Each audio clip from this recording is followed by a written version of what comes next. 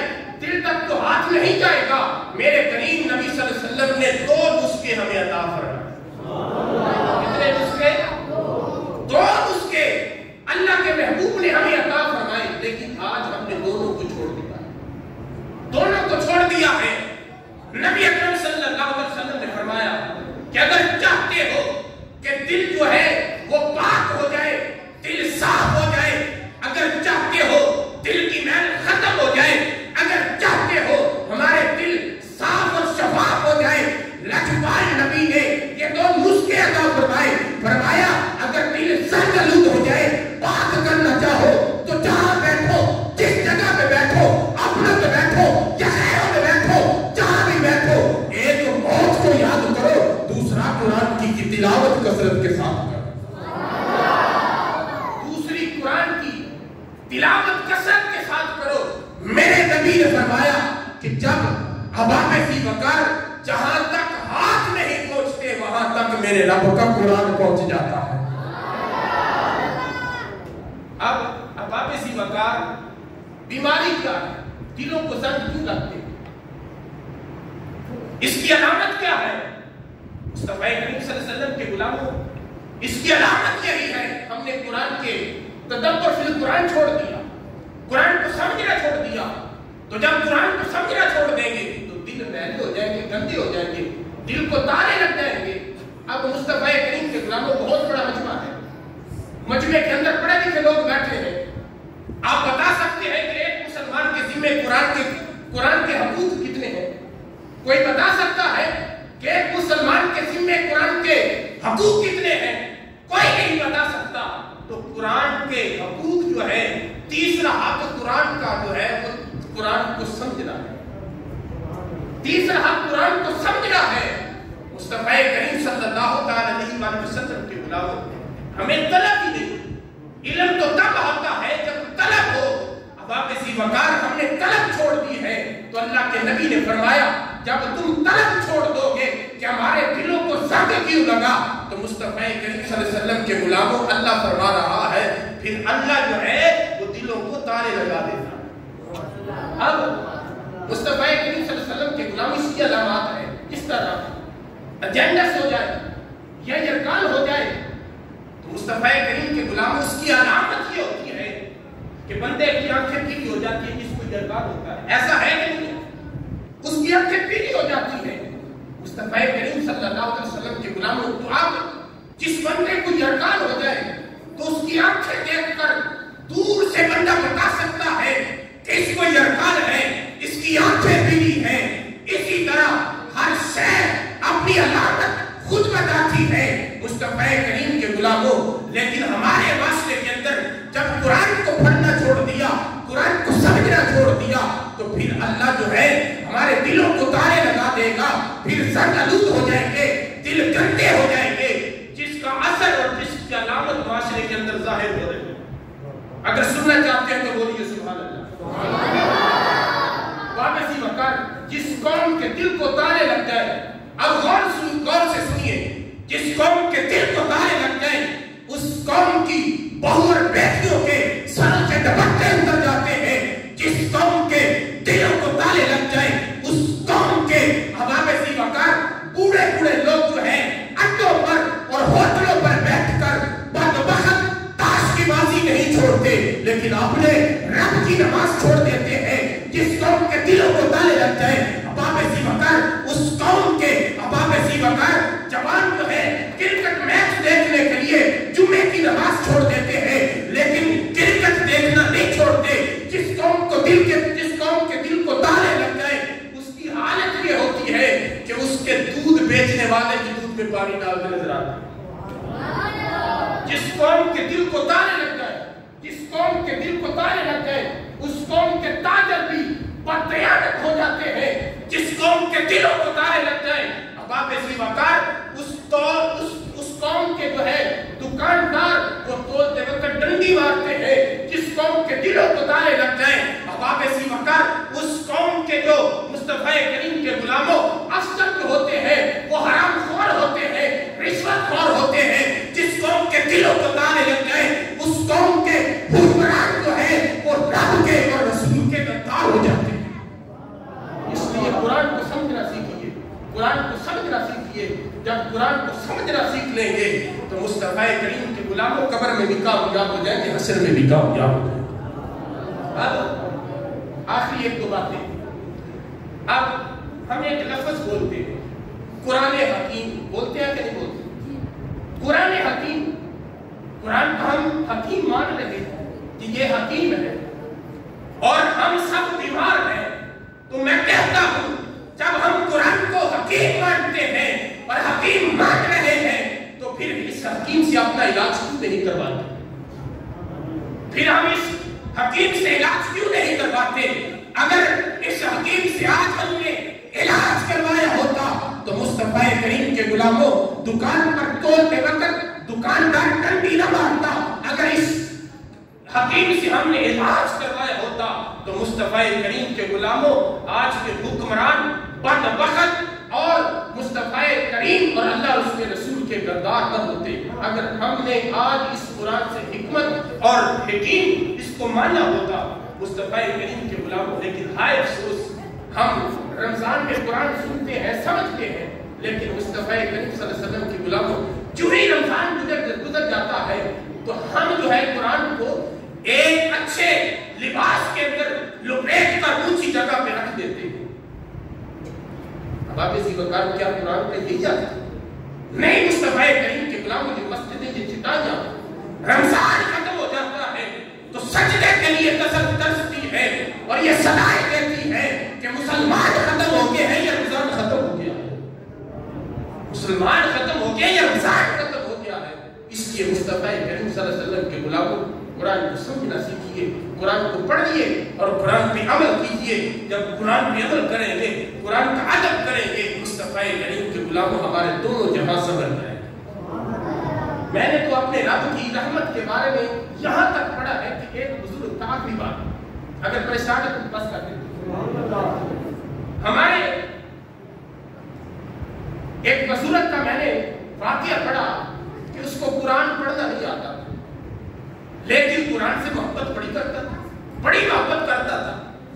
جب لوگ نماز پڑھتے تھے, نماز پڑھ کے چلے جاتے تھے, وہ بیٹھا رہتا تھا, بیٹھا رہتا تھا. جب سارے نمازی چلے جاتے تھے تو وہ الماری کھولتا اور وہاں سے قرآن نکالتا.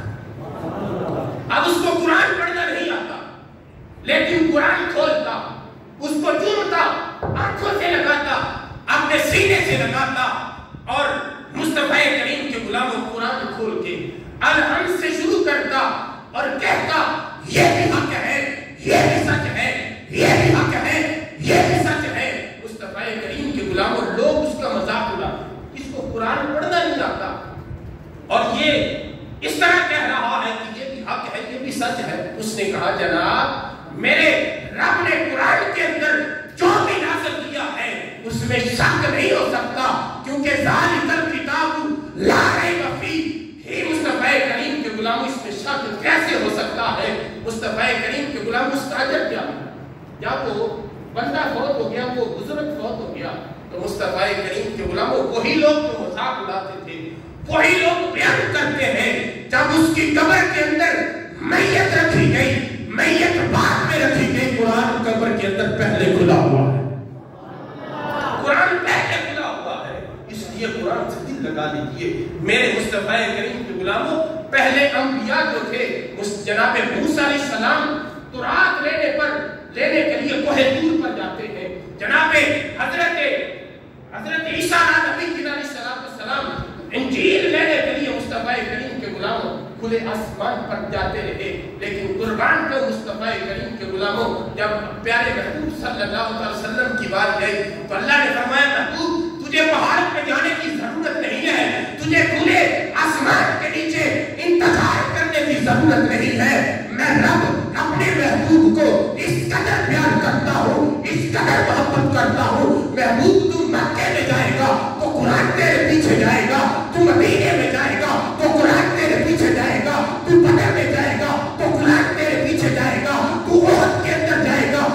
پھر بھی تیرے پیچھے جائے گا، تو حالوں کے اندر جائے گا پھر بھی قرآن تیرے پیچھے جائے گا، تو غزوات کے اندر جائے گا قرآن پھر بھی تیرے پیچھے جائے گا۔ اب آپ ایسی وقت اللہ نے فرمایا محبوب تو جناب عائشہ کے حجرے کے اندر جائے گا قرآن پھر بھی پیچھے جائے گا، تو عائشہ کے بستر پہ جائے گا قرآن پھر بھی پیچھے جائے گا۔ فرمایا محبوب یہ وہ جگہ ہے جہاں قرآن آ بھی رہا ہے، جہاں قرآن جا بھی رہا ہے، جہاں قرآن آ بھی رہا ہے، قرآن جا بھی رہا ہے۔